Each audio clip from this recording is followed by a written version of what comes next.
Good morning, students. Today we'll start with this fundamental particles. What are fundamental particles?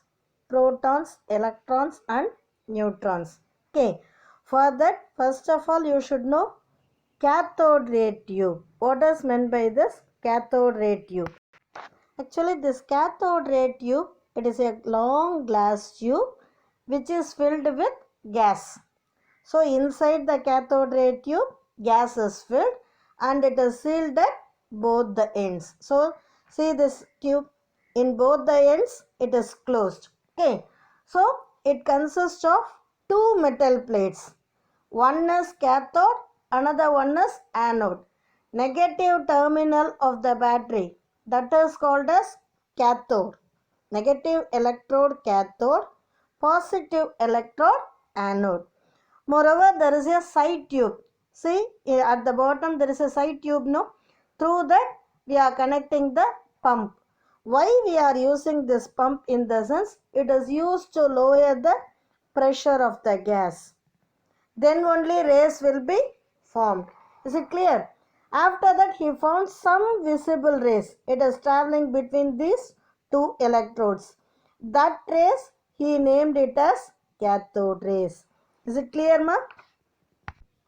Now let us see the discovery of electrons first.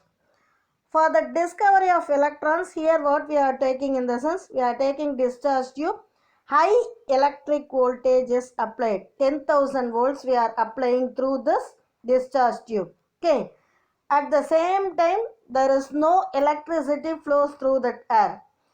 Even though high voltage is applied to this discharge tubes, very low pressure must be maintained. Okay. 0.001 millimeter of mercury it is there, no? So if you maintain that pressure, at that time he noticed that there is a greenish glow on the walls of the discharge tube.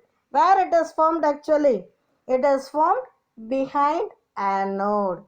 Okay. So once when it is formed anode, definitely that rays it must originate from the cathode. That is why he named these rays as cathode rays. So how much voltage we are maintaining? 10,000 volts. Pressure how much you should maintain? 0.001 millimeter of mercury. At that time, greenish glow it is formed behind the anode. As it is forming behind the anode, definitely it must be coming from the cathode.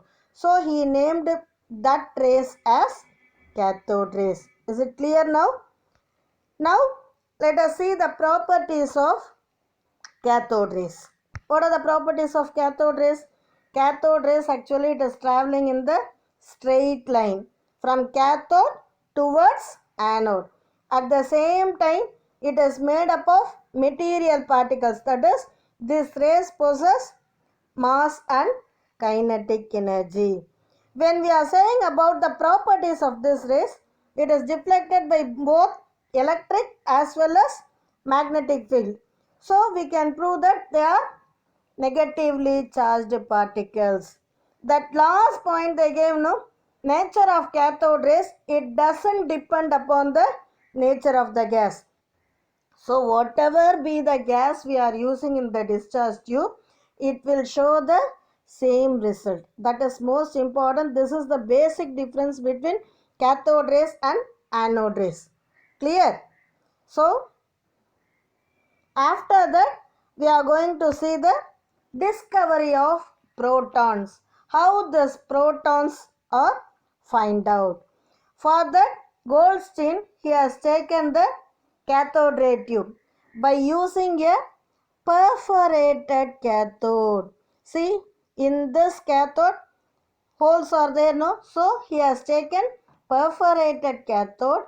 Same manner here also he has applied the high voltage under low pressure. At that time what happened in the sense? There is a faint red glow. See that in the diagram? That is formed behind the cathode. See, before that we saw that greenish glow that is formed behind the anode. Here it is formed behind the cathode. So as it is forming behind the cathode, he thought that rays it is originating from the anode. So he named those rays as anode rays. Is it clear, ma? I think now the concept will be clear to you. First what we saw is cathode rays, as it is coming from the cathode. This is anode rays. After that he found that anode rays were positively charged particles. Cathode rays are negatively charged particles. Anode rays are positively charged particles. Now let us see the properties of anode rays. Like cathode rays, even anode rays also, it is traveling in straight line. Same manner it is made up of material particles. It is deflecting by both electric and magnetic field. At the same time, as it is deflected towards the negatively charged plate, it consists of positively charged particles. Same manner also you can write it for cathode rays.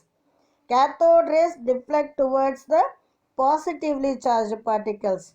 Anode rays deflect towards the negatively charged particles. That last point already I said, no. This properties of anode rays, it depends upon the nature of gas which is taken inside the discharge tube. So based on the nature of gas only, it will travel.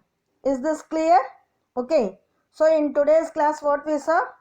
Cathode ray tube and how electrons and protons found out. Then what are the properties of cathode and anode rays. So with this we are completing today's class, students. Thank you, students.